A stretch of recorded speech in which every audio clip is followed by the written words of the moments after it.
I've got everything finished on bike now. I think I'll just take you around and show you what I've done. I've tidied all the wires up, and I've actually cut some wiring off because there were way too much wiring, and I've managed to get it all in this bag now. Also, I've put this isolating switch on frame at bike here because there's no isolating switch on this battery for some reason.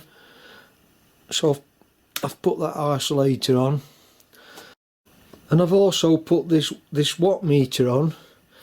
I don't know how successful that will be, but it'll just give me an indication mainly of my voltage rather than relying on the battery indicator. I have found out though that this watt meter, the actual screen isn't very clear.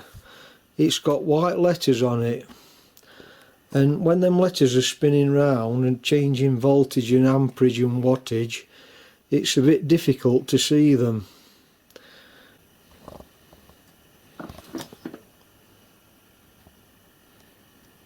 Yeah, so that's my voltage, 42, amperage.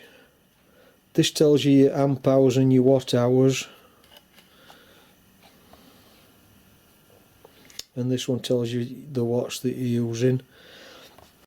I think that will give a better indication of the amount of power I've got left in battery using that voltage reading rather than relying on my battery gauge.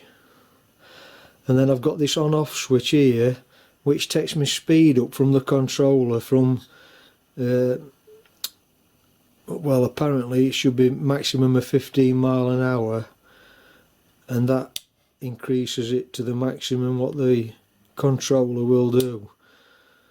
So it's just a matter of going out and trying it now.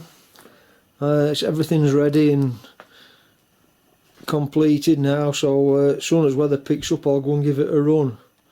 I think that's it for the series of videos on me e-bike hub and turning my mountain bike into a electric bike. I don't know what I'm going to do next. Probably move back onto my loco next. So I'll sign off for now then, and thanks for watching, and I'll catch you on my next video. Bye for now then.